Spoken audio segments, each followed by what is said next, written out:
Welcome, everyone. This is the October 2025 Writing for Your Life Open Mic Night event.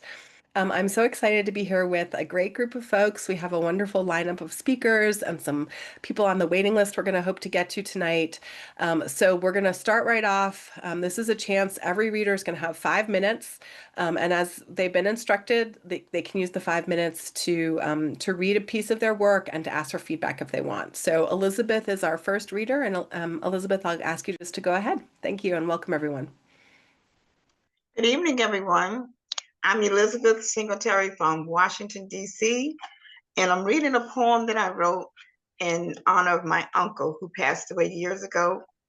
And he suffered from mental illness, but to me, he was one of the greatest uncles in the world. So I wrote this poem in memory of him. Today, we remember you as the day we said goodbye. Brokenhearted and downcast, rivers still flowed from our eyes. Often we thought of you and found it hard to bear. We couldn't touch, see, or feel your tender loving care.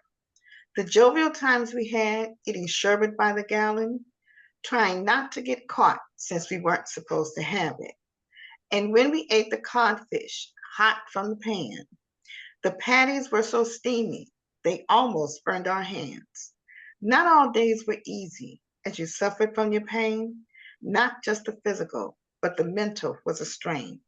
Sometimes misunderstood, other times ignored. You continued to forge ahead, though many doors were closed. You taught determination in your daily victories, never giving up. You fought valiantly. You sang through your pain, humming great tunes, remembering what you've been through, yet soothing your wounds. No one likes to speak of death. The thought of it is tragic. That's a part of life, so difficult to imagine. You're always part of us when we see what we have done, striving beyond the obstacles and rising with the sun. Yesterday and today, our memories gather, showing good times and bad times still bring us laughter. Thank you. Thank you, Elizabeth. What a wonderful start to the evening. And can you remind us the title? Was there a title for this piece? It's Jovial Memories, and it's published in Gatherings 2025 anthology. Wow, So that's I so was part of exciting. the poem was published in their anthology that's put out by Local Gems Press in New York. So I wanted to, the thing was gathering, and I really wanted to honor my uncle. So gathering thoughts would kind of came to my.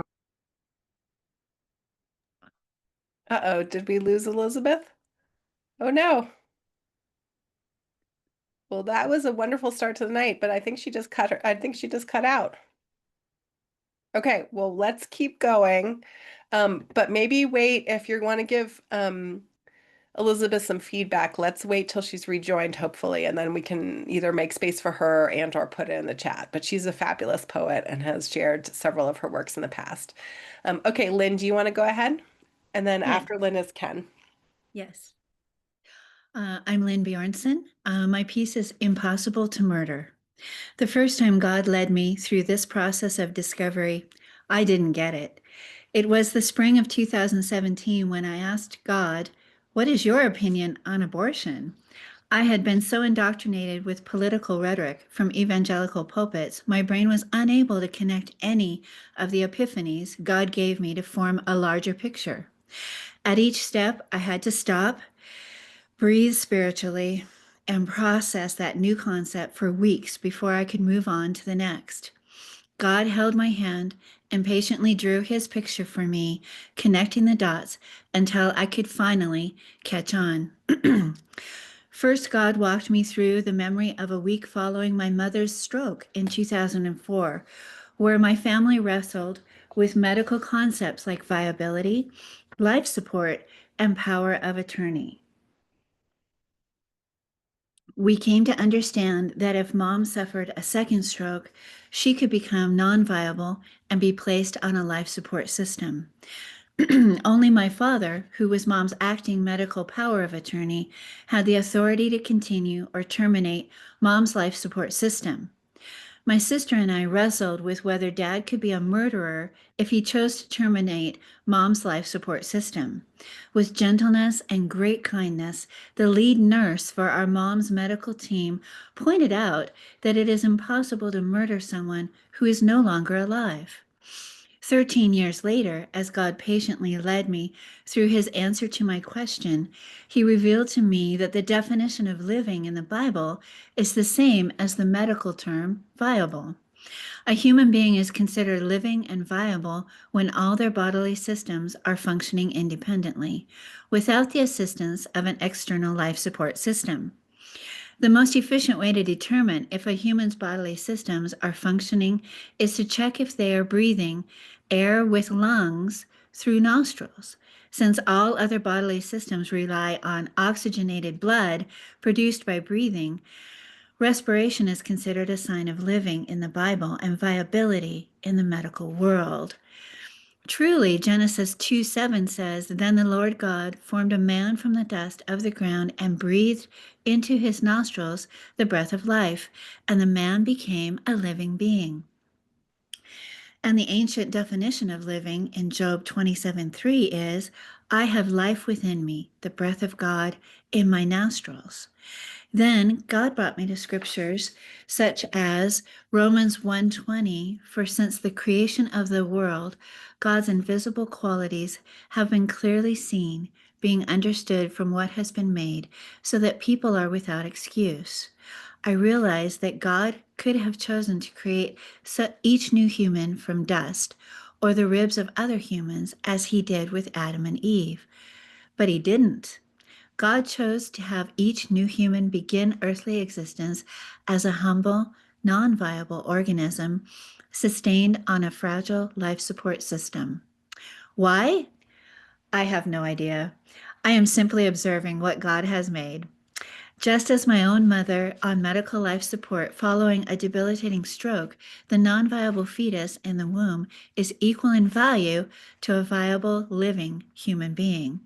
However, a non viable human sustained on life support cannot reason, communicate, and does not have the same cognitive functioning as a viable human.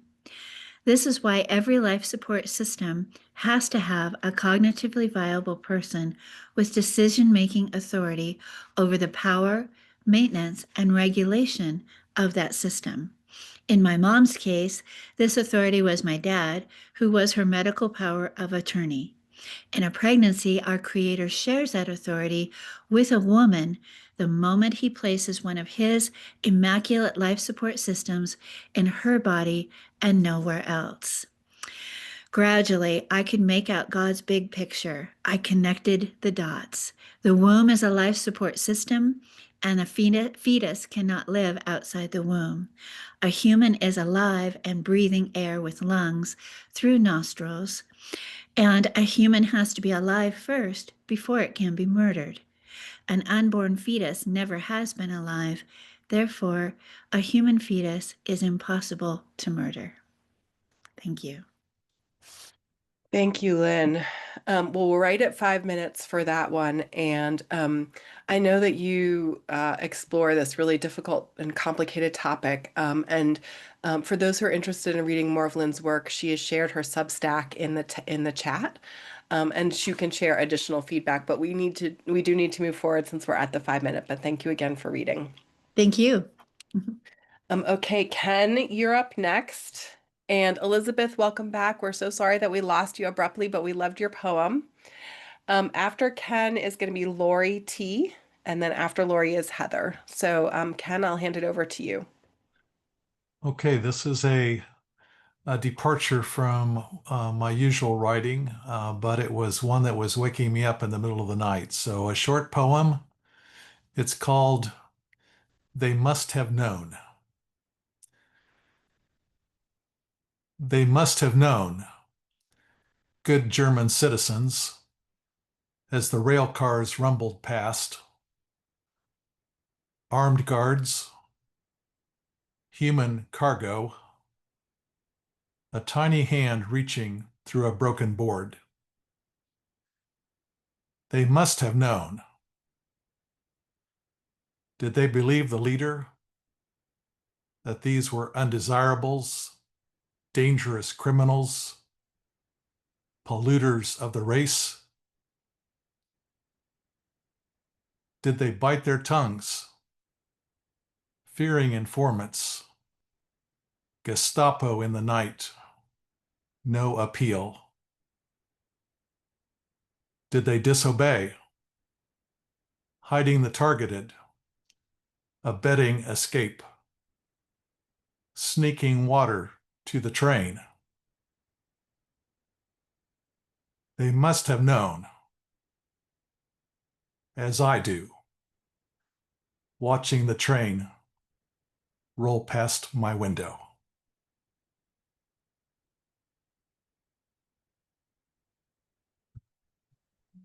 Thank you, Ken.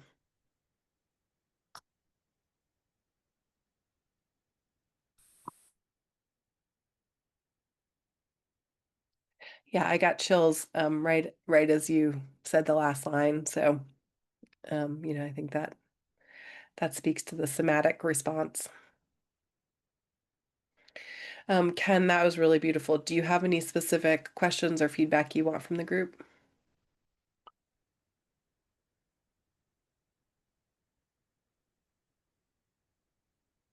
Is this safe to share? Does anybody have any feedback for Ken on that regard? I would say yes. Maybe not 50 years ago when it was all too fresh, but now I think it is. Well, and I assume you're asking because of sort of the political implications of the sort of final line. So, do others have responses to that question? My name is Andre Ware. I would say, yeah, anytime you take the time to write from your heart and your experiences, it need to be shared. And for individuals that may not agree with it, that's what being human is all about. You just expressing yourself the way you feel fit. Thank Hi, you. I'm Anne Thornley Brown. I'm in Toronto, Canada. And when I heard this, I wasn't thinking of something modern. I was thinking of the transatlantic slave trade, because I'm Jamaican, and of course, some of my ancestors were enslaved. That's what I thought. So I feel it's important to share. And it's a shame that those voices are being muffled. Thank you, Anne. And I thought that ending it on that, you brought it back to yourself. And so it takes like ideas and then brings it to my understanding, my perception. And so it's hard to argue someone's personal observations. And so I think it makes it safer. It makes it safer to share in that sense.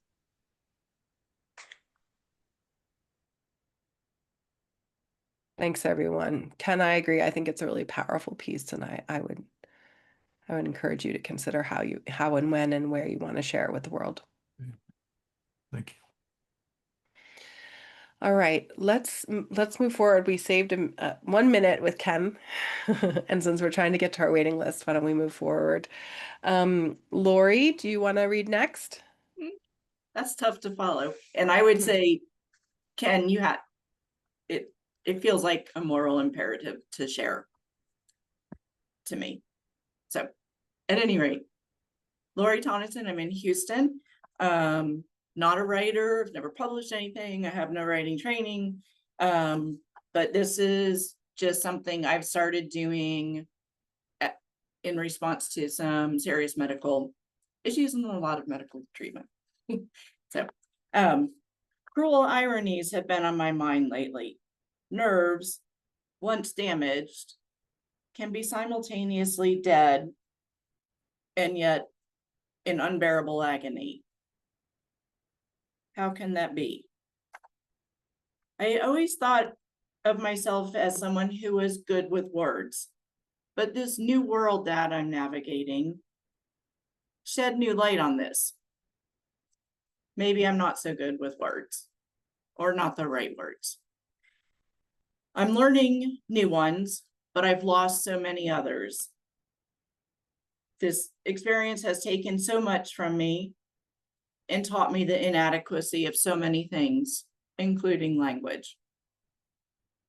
How, for example, do you express gratitude for people giving up weeks, months of their lives to help with yours, especially when you don't want it? Your life, that is. What is an adequate word for keeping someone afloat, for holding someone's life in your hands when they can't do it? In the balance, what words equal a life, if any? Why is it that at the most important moments, words just seem inadequate for me? What do you say when someone has saved your life, given up, sat in ERs and ORs, listened to you howl in pain in the middle of the night, brought you medicine, comfort you in every way that they possibly could through your tears and confusion and anger? What words do you use to express that? Especially if you yourself can't really even comprehend the gifts that are being given. Thank you, appreciation, gratitude, gratefulness. These are words we say for a meal, or a ride home, or a coffee, or help from a coworker.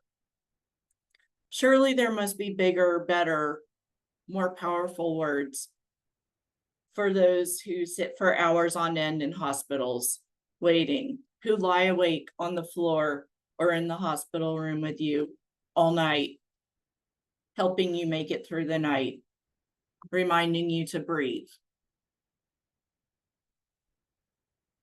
Sorry, I lost my train.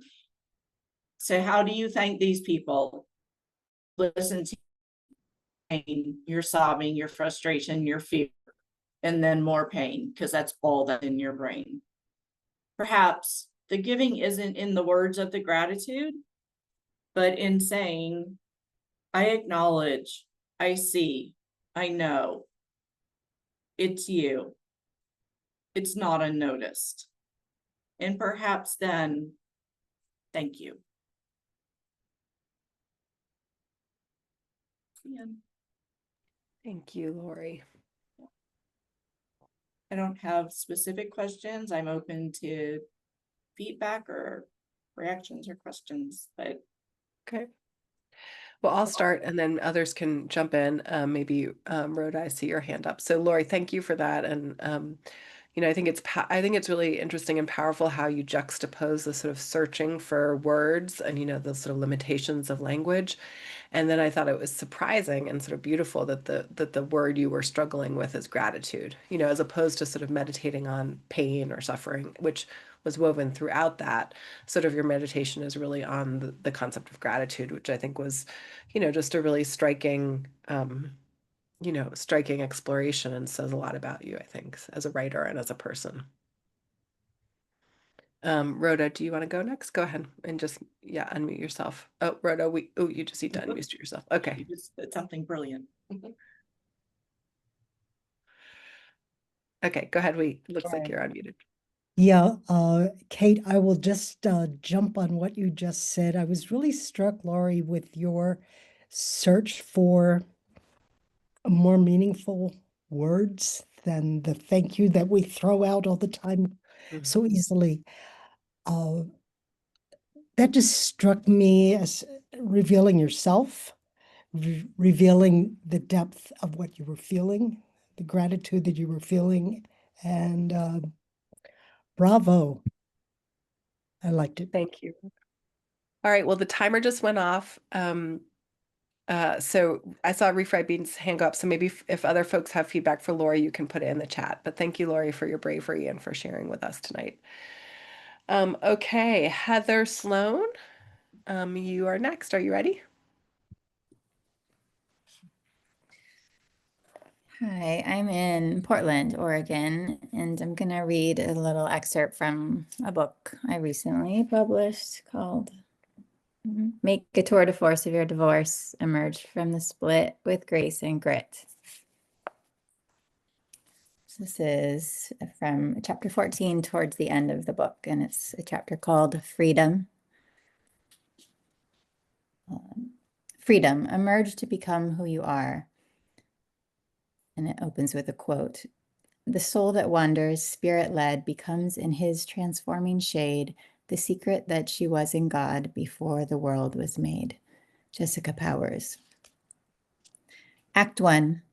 My workday ended and a close friend and I went for a walk. She asked about my ideas for how I wanted my life to be in the coming summer after the court stuff was over. I paused to consider her question, feeling my throat constrict and tears begin to well up. I wanted to have a better answer than "I don't know." I was so deeply yearning and ready for a concrete new form to begin taking shape in the next phase of my life, but details of any specifics remained hidden in the foggy future.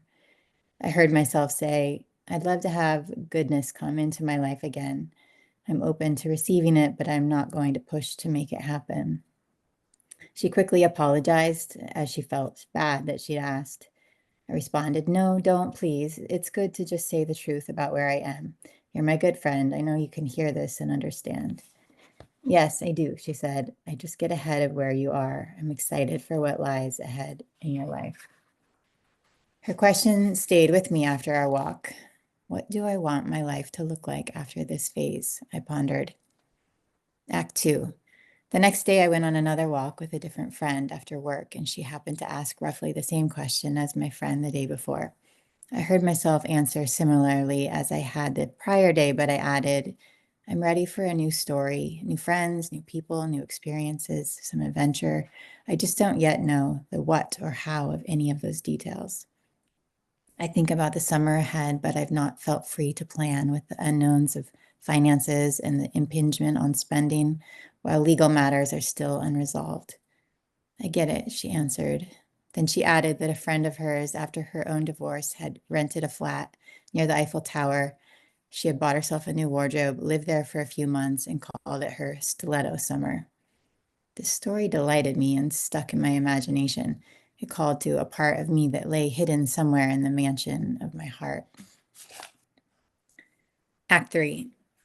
A few months later, I began checking airfares to anywhere in Europe for a week of summer vacation. I ended up purchasing a ticket for a bargain price of a few $100s to a country that I and no one I personally knew at the time had ever been to. I held loosely whether I would actually be able to go with the global COVID-19 pandemic still happening and my legal issues still unresolved. Even if the way cleared with these details, my departure would hinge upon the airline and EU entry requirements of getting a negative PCR laboratory test the day before my flight. I downloaded a language app and started studying Portuguese anyway, just in case it worked out. Act 4, PCR test negative, green light. I was now on the cusp of my flight with no other red lights stopping me. I packed my bags, boarded the plane, and could hardly believe it was happening. It felt like a dream. The flight to Lisbon had multiple stops, one of which was Montreal. During my many-hour layover, I managed to bumble through placing an order for a hamburger by using my very rusty college French. Then I sat at the airport cafe, taking in the scene around me. I already felt so far away from the life I'd been so deeply immersed in for so many years amidst the throes of the divorce. When the time came to board, I made my way toward my gate. I listened to the overhead announcements amidst the murmur and buzz of different languages spoken around me. As I inched my way along in the long line, I noticed the adjacent gate boarding for Casablanca. Then something happened. A familiar feeling rose up within me as a smile spread across my face. I heard myself say aloud, "Hello, self." It was as if I'd just joined myself, who had been waiting here in line all along for me to arrive. It keeps going, but I'll stop there. Thank you so much, Heather. We have about 30 seconds. First of all, I love the title of your book. Maybe you can hold it up again for folks to see. Thank you. And I really just also love the sort of self discovery and self-definition that is clearly a thread through this whole chapter. So thank you so much for sharing. Does anybody else have a comment to share? I see I'm ready to take a flight right now just because of that. And don't care where I go. All right, thank you. You should. Well done, Heather. If other refried bean, go ahead. Well, last comment. I'm kind of too late again, but I just think the organization and your choice of what to say when was awesome. It's just really, really smart. Thank you so much. And for others who have feedback, please put them in the chat for Heather. Thank you, Heather. And maybe Heather, if you haven't introduced yourself, sorry if I missed it, but you could put your title of your book in the chat so folks can see it. And if you have a website. Okay, Lance, you are next. Okay. And after Lance is Avender. Okay, go ahead, Lance. Thank you. Thank you. I appreciate it. I'm going to read a little bit from my new book, A Wizard's Guide to Family Recovery. First, let me tell you a little about the inspiration. I had no plans on ever writing fiction, and in a pretty dark period of our life, about 3 years ago, our only child was on the streets battling the demons of psychosis and addiction. And we went for 6 months having no idea where he was or if he was alive or dead. And during that dark period, I sat up in bed at 3 a.m. and saw this whole plot just before my eyes. I saw the beginning, the middle, and the ending of this story, and went to this computer here and started writing. And it was probably one of the strangest things that ever happened to me and one of the most therapeutic. So with that, I'll read a little bit of the preface. It's a novel, so I'm going to read 2 short clauses after the preface, but I might need to set up the plot a little bit because it's a rather strange plot. So I will start with the preface and we'll see how far I get. A Wizard's Guide to Family Recovery presents tools and strategies for those dealing with the emotional trauma caused by a loved one's addiction or other mental illness. Stated more boldly, if you choose to put some of these ideas to work for you, A Wizard's Guide promises turning uncertainty to acceptance, anger to equanimity, and hopelessness to hopefulness. This may be a new genre of literature, fictionalized inspirational self-help, or FISH. To emphasize the importance of the first word, this is a work of fiction, and as fiction, nothing in A Wizard's Guide should be taken as medical advice or professional counseling. And then I go on to explain if you're struggling with it, to get true medical advice, no one should take medical advice from me because I'm not a doctor. So a little bit about the plot quickly before I read the first section. Merlin, the wizard from the King Arthur days, has been in the form of a queen in a chess set for several centuries and brings a little pawn into awareness and messes up the chant and makes the pawn codependent rather than independent. And the setting is at a recovery center. For the past 10 years, this chess set has been in the possession of a guy named Arnie going to a recovery center because his wife was an alcoholic. And they go to a monthly family recovery meeting dealing with things like codependency, the brain disease of addiction, communication styles, things like that, the Serenity Prayer. And after each meeting, they play a game of chess and process what they learned. And unbeknownst to them, Merlin, the queen, and QP, the little pawn, listen and then process what they learned when they go back into the chess set.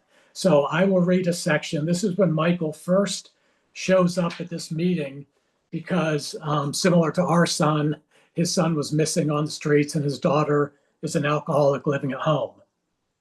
It says, Michael, did this stuff, these meetings and being around others, did it help your wife get better? Michael said. That's why I'm here. I really need to learn how to fix my kids. One is an addict and the other has something going on in his head that I don't understand. He hears voices, he just makes no sense. I haven't seen him for over a year. I'm not even sure if he's alive or dead. I need to know what I can do to change them. Is there a special meeting for that? And Arnie responds, first, I'm so sorry you're having these issues with your kids, he said. I hear you and I know how hard that must be. you've hit on something very important in your question. It's a question I hear from most people when they first arrive here. And no, there is no, I lost my train of thought here. And sadly, it doesn't have an easy answer, so please bear with me. No, there's no meeting here that can help you fix your children. Actually, there's no meeting here or anywhere I know of that can help you fix anyone else. I wish there were, because I'd write a book about it, get rid of that old jalopy of mine. You helped me grab this old chess set from earlier tonight. You may not want to hear this, but this whole place is about fixing you, not anyone else. And I think I'll stop with that. It goes on through several chapters of process and growth. And while it's a work of fiction, there are chapters where we talk about the brain disease of addiction and ambiguous loss. And on those, I actually consult. I broke some rules with fiction. I have some real life doctors noted, but on those chapters, they reviewed the chapter and gave my approval. So it's sort of a self-help book disguised as a novel.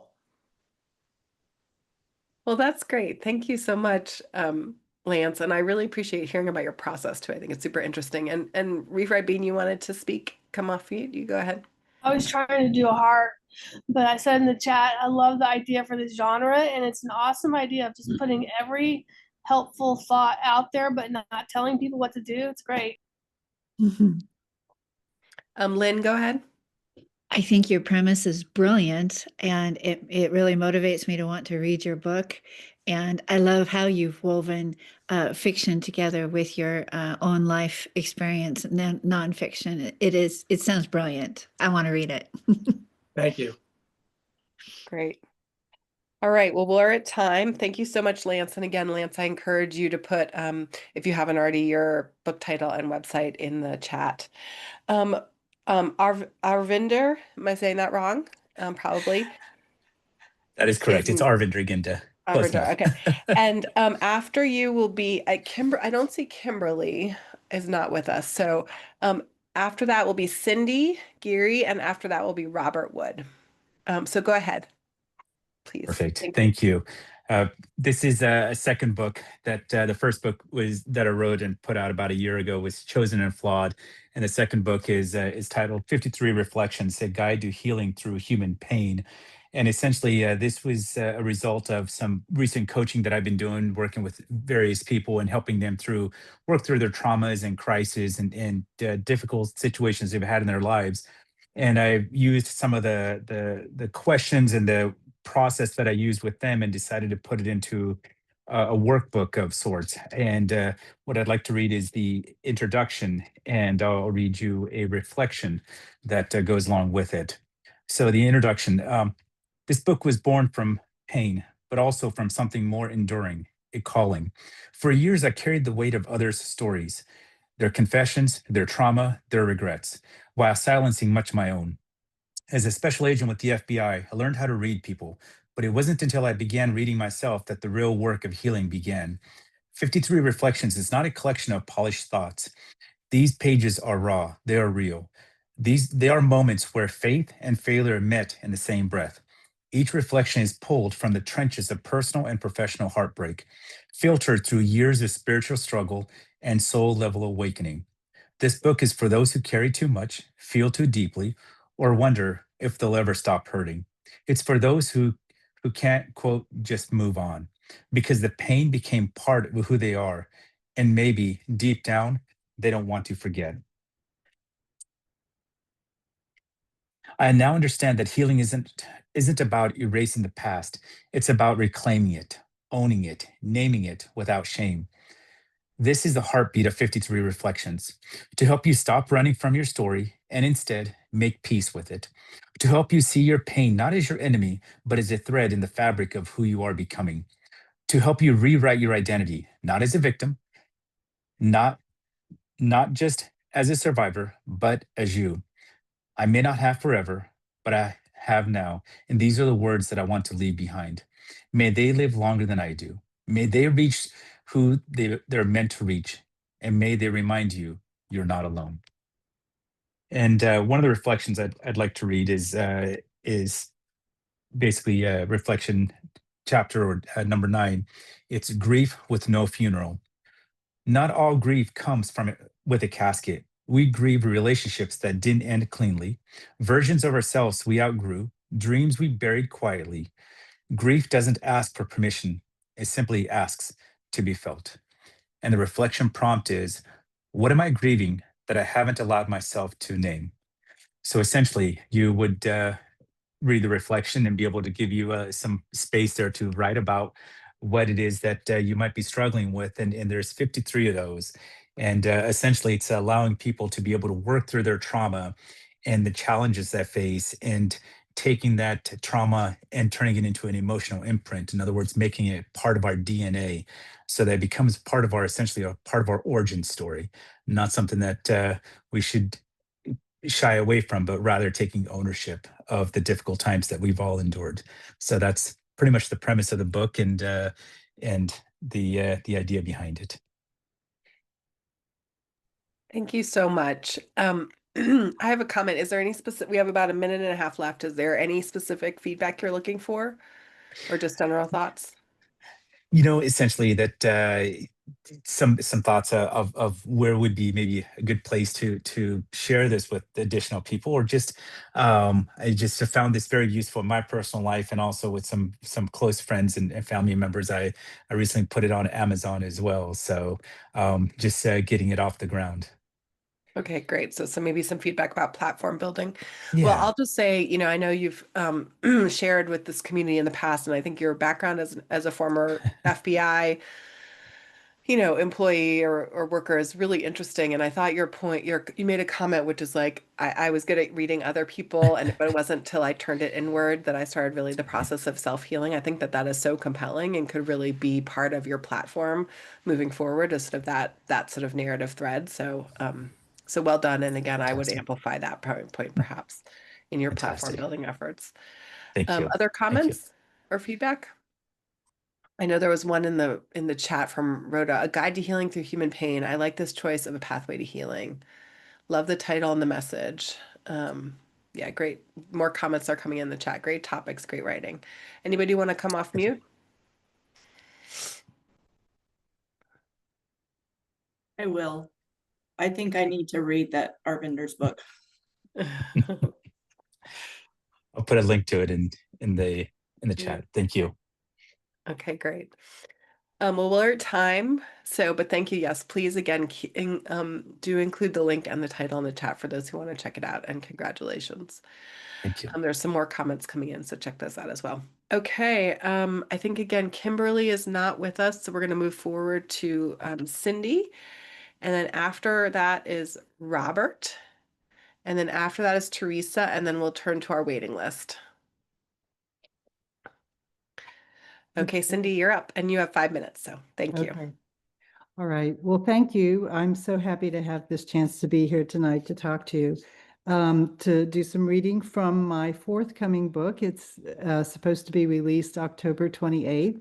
It's called Ancestral Landscapes, Searching for My Place in the World. And I don't have a physical copy of the book, but I don't know if and it's backwards. Well, maybe it's not on yours. But anyway, so this is a collection of essays, and I'm going to read you a very short passage from it tonight.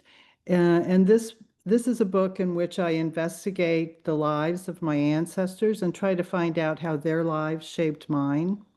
And of particular interest to me were those ancestors that left Europe and came to this continent in the 17th and 19th centuries. And so this book is not overtly spiritual, but I do talk about some of the religious backgrounds of my ancestors. And I also, there's a thread running through it of kind of the mysteries of deep time and creation. What is more intentional, a more intentional theme is social justice, which for me is not separate from my spiritual interests, my spiritual calling. So tonight, what I'm going to read for you is in honor of yesterday's Indigenous Peoples Day. I'm going to read you the land acknowledgement that I wrote, which is of particular interest to particularly relevant to some of the stories that I tell about my ancestors as colonial settlers. So this is my land acknowledgement. I did not know when I began searching for my ancestral past, it would be my ancestors' homelands that would guide my journey. I didn't expect to uncover, buried under the upheaval of modern life, both love and resentment for ancestors I knew, parents, grandparents, and great-grandparents, or to find cause for digging deeply into how their lives shaped my own. As I reached further back in my family's histories, I had little prior inkling of the extent to which my ancestors were colonial settlers. Until I went to investigate their lives on both sides of the Atlantic Ocean, I knew little about the conditions of their lives in Europe or America. Nor did I know how the dire consequences of European settlement and America's westward expansion live on into the present in the lives of indigenous people, settler descendants, and the planet itself. But I know now. As I wrote about the history of the lands now known as America, I was aware that these lands have had many other names, and the rights to these lands continue to be contested by descendants of those who were here before Europeans first made contact. Wherever I could tell you the history of names of places I wrote about, I did. When I wrote about places as I was traveling through them, I used current names. And I have provided maps to situate the reader in time and space. Within this book, I have described the people who were living during and before colonial settlement on the ancestral lands I visited. The place I am living and where I have written most of this book, now called Chapel Hill, North Carolina, is part of the traditional territory of the Saponi people, whose descendants include the Occaneechi Band of the Saponi Nation, who still thrive in this region and are officially recognized by the state of North Carolina. I am grateful that I am able to live here. Simultaneously, I recognize the harms caused by the unjust acquisition of these and all indigenous lands through acts of racism, violence, dispossession, displacement, and erasure of cultures by settlers is a part of the larger land-centered project of settler colonialism. There is a continual need for healing. This book is dedicated to a new understanding of the past and the process of repair. Thank you. Thank you, Cindy. We have about a minute left. Is there any specific feedback you're looking for? Well, what I'd like to say is that my background is very different from yours. I'm Jamaican, I'm Black, but I'm also passionate about genealogy.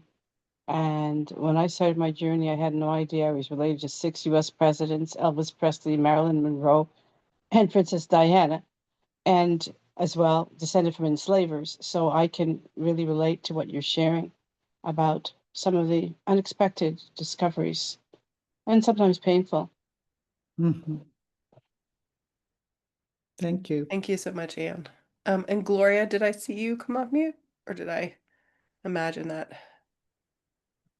I might have imagined that. You imagine, but it was very, very enlightening. So thank you very much. I can, wait to, read your book. So thank you. Thank you. Thank you. Well, I've had the chance to read this book. I've got a sneak peek and it's beautiful.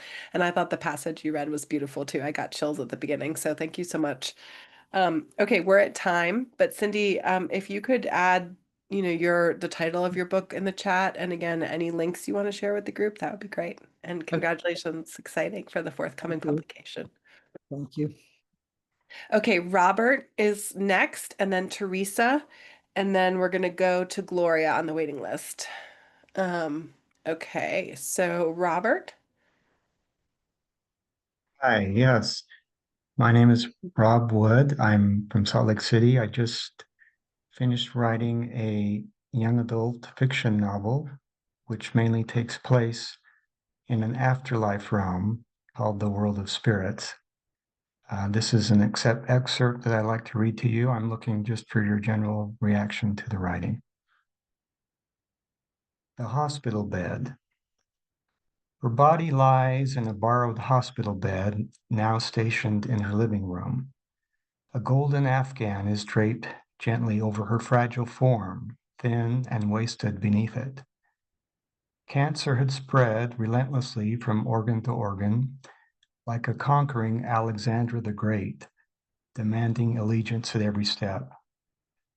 It was only a few weeks ago, during a snowy afternoon at the hospital, that the doctor delivered the final blow. Mrs. Wallace, it's time to go home and live out the rest of your life, he'd said softly but firmly.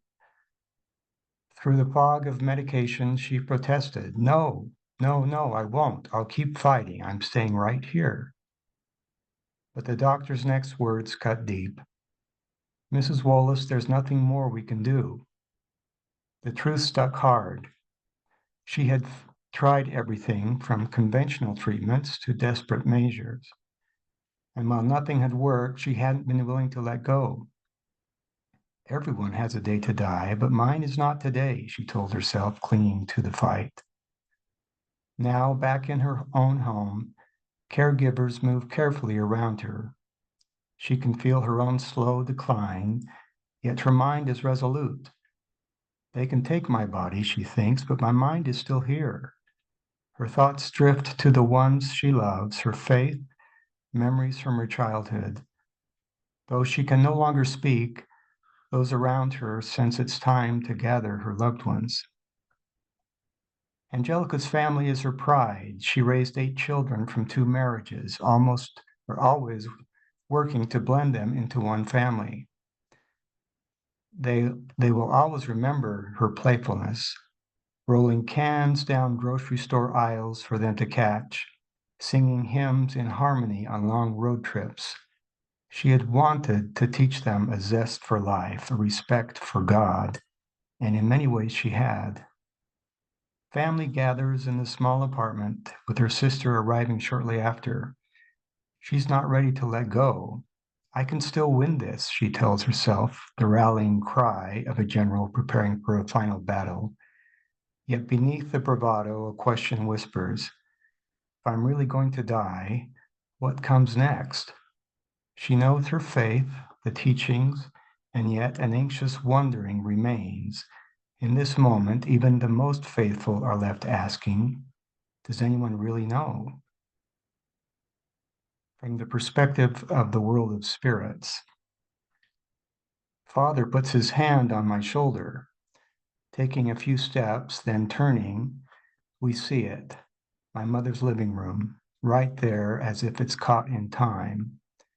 It's like she's on a pedestal in an open prairie. Her body, draped in a golden blanket, is the focal point. She lies peacefully with her eyes closed, her hands by her side. The air is warm, filled with the scent of roses and cinnamon. Around her, my stepfather and my siblings have drifted off to sleep. I immediately feel their love for her and hers for them. It's soft spun cotton in the air, sublime, sacred, indescribable. Our hearts have surrendered to the connection of an invisible string. It links us to one another in a love-filled loop. I now see the string's flickering glimmer lit by sunlight. I feel the deep loss of family. I miss them. I sense the sadness my mother feels in leaving them behind, and her worry for what comes next. I want to call out to tell them I'm here, but I know I can't, not now. The room swirls with emotions. My Aunt Jean is the only one awake, and I can tell she feels something. She glances toward us, maybe sensing we're near. Then I look at Father. He's holding back tears. Our group stands in this quiet semicircle, hand in hand. Father gestures for me to step forward, but as much as I want to, I can't. Father should greet Mother first, not me. That would be the right thing.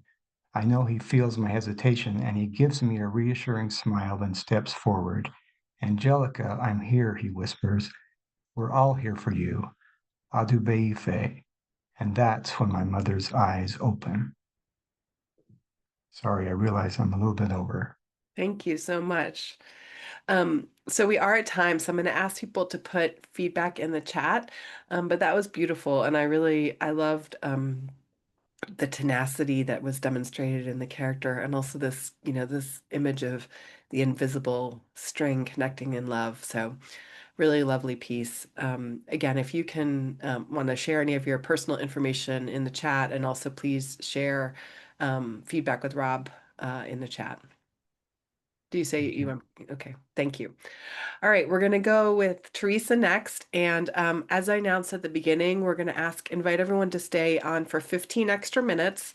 And so we're going to get to 3 folks on the waiting list: Gloria, then Anne, and then Charlene. And then we'll call it a night. So Teresa, you're up. All right. Thanks for this opportunity. This is a children's picture book. And it's a work in progress. So any reactions I'll take. A meltdown is brewing when a kindergartner learns he is a substitute for the day. The title is Subs Happen Sometimes, Finding Peace When Plans Go Kaplooey. So of course, the first illustration is a little boy with a backpack, and he's carrying a stuffed animal, a worn out gray rat. I'm getting bigger. You know what that means? Hello to uniforms, goodbye to jeans. Most Mondays through Fridays, Mom drives me to school, the place where kids learn stuff and where teachers rule. Kids take turns as helper and chart the day's weather. We count to 100, blend letters together, explore on computers, and read words that rhyme. But my favorite is recess. I race, swing, and climb. Each week has a schedule, a plan for each day. I can find the front office because I know the way. I've been to the nurse and seen the school store, checked library books, and met teachers next door. But today I show up and my teacher is gone. A substitute stands in her place. This is wrong. She isn't my teacher. Has she taught before? Will she find out my name and learn 21 more? My day just blew up. I holler, oh, phooey, this is not what I wanted. My plans went kaplooey. I squeeze my mom's hand, hide behind her left leg. Will you please take me home? I whine, whisper, and beg. I'll do anything, Mom, whatever you wish. I'll clean up my room, even wash the dog's dish. But I had to let go because Mom works today. I must think of something. So much for plan A. I catch up in line while I brainstorm plan B. A trip to the office might work well for me. I could ask the nice ladies to email my teacher or give her a call. They have some way to reach her. I'll say that we need her right here with our class. But today, Jen is helper. She gets the hall pass. And the illustration would show her going to the office. The next illustration would show the teacher substitute is doing things differently than the teacher does. And the child says, my plans are not working. What else can I do? I need a plan C and I don't have a clue. I want to escape, but where can I go? I feel scared. I feel angry from tip top to toe. And then the substitute is introducing letter J, and on the whiteboard, on the smart board, points out Japan. I slump to seat 7. My brain plots a plan. Ubers to airports, a jet to Japan. I'll take a vacation, one not for pretend. I'll visit a theme park and take my best friend. But this plan has problems which I cannot fix. No parents, no money, no chance with chopsticks. And then the boy's picking at a scab. A need for the nurse, pretend to be ill, but I'd miss story time and I'd have to lie still. Besides, if I'm honest, I'm healthy today. Then my mind pops the answer, remember to pray. And the classroom's chaotic. I daydream how God sees this dreadful disaster. He knows what has happened. I wish he worked faster. He knows I feel nervous. He knows I feel sad. He loves me no matter if I'm mighty mad. I remember God tells me, be still, wait for him. So instead of plan D, let me try this again. I pray, dear God, help me and help our sub too. Help us get through the day. Help us know what to do. Then I don't need to hide or pick at my scrape, make my teacher come back, or create an escape. I take a deep breath and wipe off a tear. I feel stronger and braver, not filled with such fear. Now he's helping the substitute. Today is not like any day I had planned, but with God by my side and him holding my hand, I can wait and cooperate, help and be kind. I make better choices with him on my mind. On days I'm surprised and I don't get my way, when I face something new, I remember to pray. I can bring fears to God when my world doesn't rhyme. He sees when stuff happens. He's here all the time. So tomorrow or Thursday or days after that, if I come to school with my worn, stuffy rat and I notice a substitute as the bell chimes, I won't have a meltdown. Subs happen sometimes. Yay, that was wonderful. You've been getting, I don't know if you've been seeing it, but been getting pretty much constant hearts and clappy emojis throughout your reading. So it's been kind of a flurry. Well, we're almost at time. I just want to say it's fabulous. And I think there's a real niche for it because, you know, subs do happen sometimes, as you say. And so I could really imagine this being a useful resource. If there's specific feedback you want, maybe you can ask questions in the chat. I will say, just because I'm as the fearless leader of Writing for Your Life, I have to, you may know this, but for those who don't know it, if you are writing a children's book and you want to get traditionally published, traditional publishers don't want you to do your own illustrations. So if you are noting them as what you would want them to be conceptually, that would work. But okay. So I just want you may know that already, but anyway, fabulous, so engaging, so fun, and really I think again meets a felt need. So well done. Thank you, listeners. And others, again, please feel free to share your feedback in the chat, and Teresa, if you want to share a link to your work so we can learn more about you, that'd be great. Okay, Gloria, you're up, and then we'll go to Anne and Charlene. Hello. Hi, there we are. Hi. Hi, everyone. My name is Gloria Bradley, and I am here in Long Beach, California, and enjoying some beautiful rain here. But this is my first book, and it's a book that I've worked on for over 5 years. I thought maybe it'd be bigger after 5 years, but it is a book, and this is kind of the cover, and it's titled How to Revive Your Dreams. And I don't know if you can see the cover, but the covers actually put you in the grave. And yes, it puts you right in the grave, and it's about how to revive your dreams that have been buried 6 feet. So I'm going to share the introduction, and here we go. I'm holding my phone too, and got chestnuts by the fireplace there. So the time is now. This book serves as a heartwarming inspiration that encourages everyone to look inward in order to make your dreams an outward reality. Why are your dreams buried 6 feet in the grave? We all have a dream, a deep desire to accomplish something. But what happens to our dreams? Why haven't we materialized them and launched the projects that reside in the back of our minds? Life happens. We become consumed by busy schedules and eventually get lost in the monotony of our days. So we end up burying our dreams and desires, leaving them unattained for weeks, months, or even years. What do we need? We need to revive our dreams. How can we accomplish revival?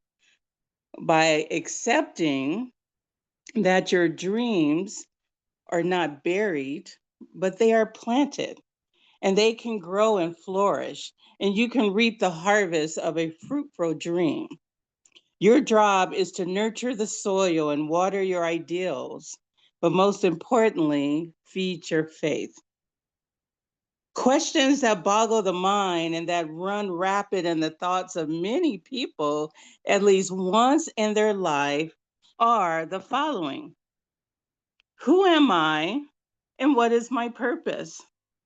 Who you are is formed in Jesus Christ. And one way to identify your purpose is to evaluate your life and pinpoint the struggles that you have overcome. Why?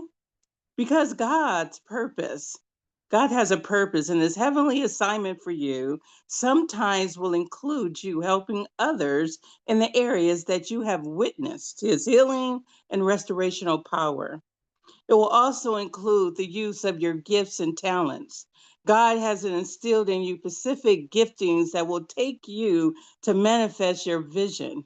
We have not because we ask not. James 4:2. Ask God in prayer to show you his plan for your life. For I know the plans that I have for you, declares the Lord, in Jeremiah 29:11. What are the talents that come so natural to you? Or the knowledge that you have been trained in? Many people perish because of lack of knowledge. And that's Hosea 4:6. After each chapter, there is space for you to write down your reflections. Each writing section will help you sharpen the definition of your dream, grab the reins of your faith in God, and ride your dreams out of the grave and into your destiny. Your purpose is linked to helping others.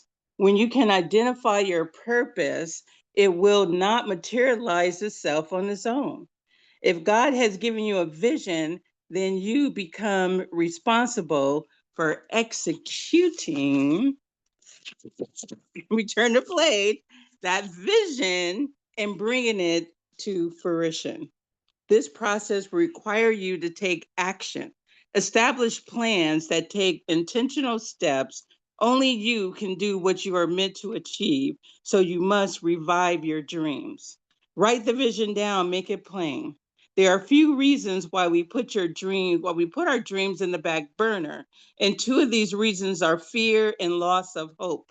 You might feel emotionally numb, and this numbing sensation feels like you have suffered a death. And yes, it's a death indeed, the demise of your dreams, 6 feet in the ground. But today I'm here to tell you that there is hope for you. Your dreams are 6 feet away from where you are right now. Step into your purpose, live through the eyes of faith, and access your kingdom authority. The time has come to shed off the fear, remove the dirt that is holding you back, fuel your faith, and step into your purpose. Do you want to transform your life? Then it's time to go from wishful thinking into making things happen. Life is short and the time is ticking, so there's no time to waste. There's a time to live and a time to die. Gloria, I'm going to have to interrupt you because you're at time. That's okay. You're on a roll. That's okay. We went over, so that's okay. So beautiful and so encouraging. I was taking notes while you were talking, and also you got a lot. Again, hearts and clappy hands were floating. So thank you, everyone. Because we're at time, I want to encourage you to share your information, Gloria, and likewise. But also, please, if you have feedback for Gloria, put it in the chat. Thank you, everyone, and thank you for letting me read today. Yeah, thank amen. You. Beautiful. So encouraging. Thank you. Okay, Anne, you are next. Okay, I am Anne Thornley Brown, and I am based north of Toronto in Stouffville, Ontario. And I'm reading from my women's fiction, Seasonal Sisters. It's a fictional narrative inspired by real people, places, and events. And it's a story of two sisters, the daughters of Jamaican immigrants, who are close as children, but after they experience racism in their predominantly white Montreal community, they react differently and they drift apart. Decades later, when their mother is diagnosed with dementia, they must reconcile and plan for her care. But it won't be easy. Their visions of what constitutes quality care are as different as their temperaments and their faith journeys. Seasonal Sisters, a tapestry of seasons and seasoning. Montreal, Quebec, Canada, Palm Sunday, 1973. When her pastor pounded his fist on his desk, Darlene Dashwood jumped. He leapt to his feet and exploded. How could you think that of me? I am known as a liberal. I'll have to bring this up to the church board. Sinking into the upholstered wing-back armchair, Darlene wished she could disappear into its floral pattern. By the time she fled the pastor's study, Darlene was shaking.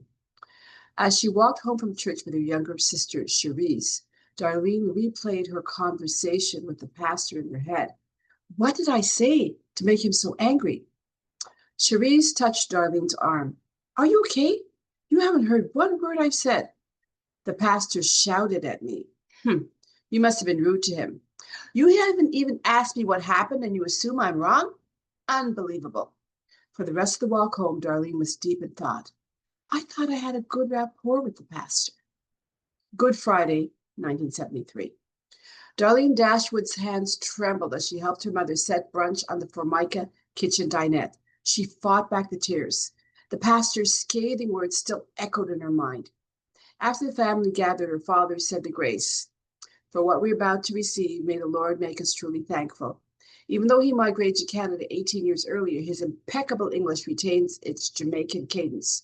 Darlene joined her family in the amen, but her lips quivered and her temples throbbed. When her mother passed around the escovitch fish, Cherise made a face. She rose and fetched bacon and bread from the tropical island blue refrigerator with curved lines. She popped the bread into the toaster. Soon the bacon was sizzling in the frying pan. In short order, she returned to the table. Darlene shook her head. How could anyone dislike Jamaican food? Why are Cherise and I so different? The red snapper her mother had lovingly prepared was crisp and garnished with a medley of onions, scallion, and Scotch bonnet pepper. Yet Darlene stared out of the window and picked at her food. Her mother helped herself to more escovitch fish. What's wrong, Darlene? She was rude to the pastor. I was not. Cherise taunted. He shouted at her. Now she's sulking as usual. Her father raised his hand. Enough. Cherise Dashwood, if you can't think of anything appropriate to say, please restrict your remarks to the weather, her mother scolded. Cherise nibbled on her toast. Darlene stared her sister down. As usual, she withdraws into her wall of silence from which she emerges only to snipe. Her father rested his fork on the plate. Darlene, we will discuss this later. We were never in favor of you girls switching to that church. He turned to her mother. Remember, Pearl? We feared something like this might happen. Her mother nodded. Yes, I remember, Wesley. I'm going to stop right there. So I've been trying to find an agent, and I've had no luck finding an agent. So I'm just interested in reactions. It's about a different culture. And so I'm interested in hearing from people from various cultures and just get your reaction. Thank you so much, Anne, and congratulations. We have about a minute. Does anybody have any feedback they want to share? Refibing, go ahead. Yeah, I put a comment in the chat, but I wanted to say I really like the food description. I think food is really cool in books, and the snapper, like the way you describe the whole dish. That's just a little detail I like. Yeah, great comment. Other comments? I think my favorite line was wanting to disappear into the floral pattern. It just said so much. I really liked that. Thank you. Other comments? Just come off mute since we're a little tight on time.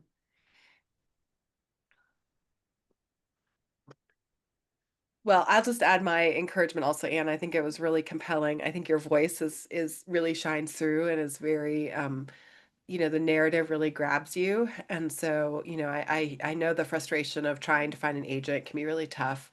But encourage you to keep at it and also potentially pursue other opportunities, perhaps even considering self-publishing. I don't know if you would be open to going in that direction. Most Jamaican writers do end up self-publishing, and we hold cultural events to promote our novels. I may end up doing that too. Mm-hmm. Yeah, there's pros and cons. All right. Well, congratulations again. We're at time. If there's other feedback for Anne, please put it in the chat. And Anne, again, please share your link so we can stay in touch with you and follow your work in progress. All right. Our last speaker, if you're still on, is Charlene. Charlene, are you ready to go? Okay, great. Yeah, thanks for sticking around, everyone. The excerpt I'm going to read is from a young adult novel that I'm working on. It's creative nonfiction, I think, technically, because it's based on my life.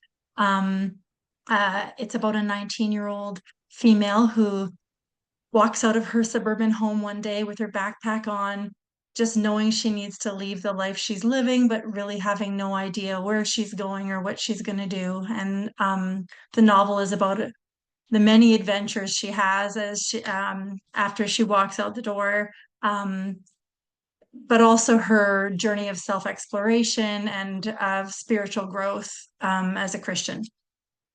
So I'll just read the opening, and I'm currently at the place of getting beta readers to try to help me refine it. And so any refining comments are super awesome. So here goes. I woke to slugs. There must have been at least 10 slimy bodies stretched out at varying angles, surrounding me on every side. Evidently, my plastic ground sheet was easier going than the 3-foot tall grass. They must have been in their glory, stumbling onto a debris-less oasis in the middle of their usual slinking grounds. Flat, but for the purple mound of my sleeping bag. It suddenly occurred to me they might be on my bag. Then I frantically touched my face. Slug-free, both. I had no idea what slow, slimy business they were undertaking in the middle of the night. I just knew I didn't want them any closer to me.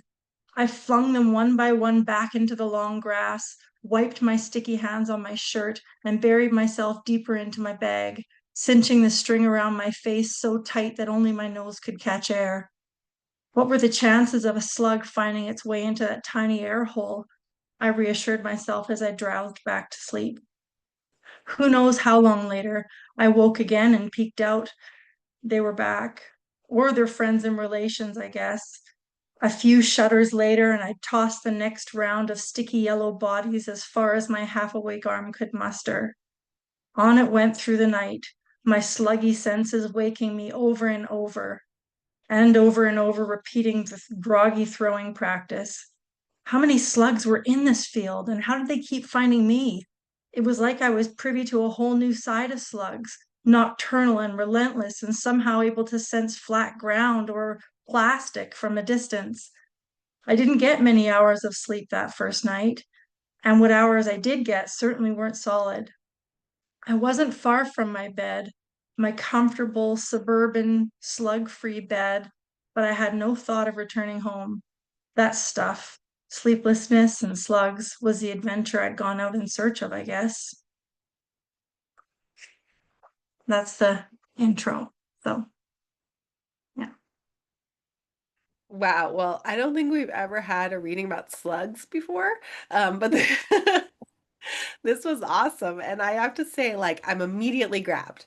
Like, I'm ready to read more. So I think that's a really good sign. Like it really, the narrative really grabbed me and moved me along. And I think cool. just has such a great voice for young adults. So well done. Congratulations.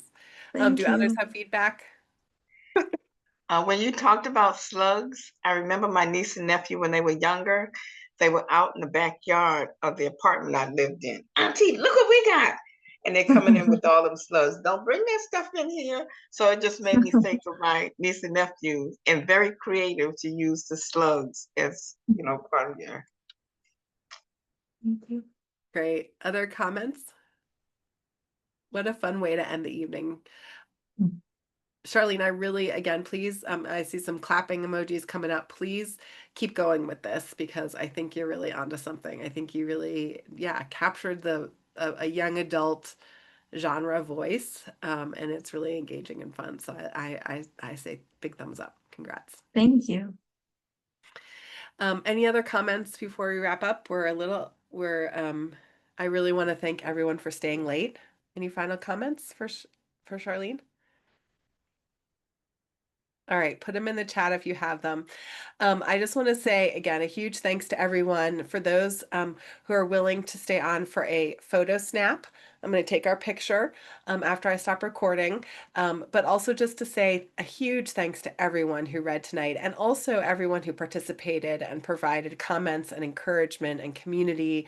I think so often writing and publishing can be a lonely process, so to be in community with one another is such a gift. And really just so impressed with the talent that you all have demonstrated tonight. So thank you all so much.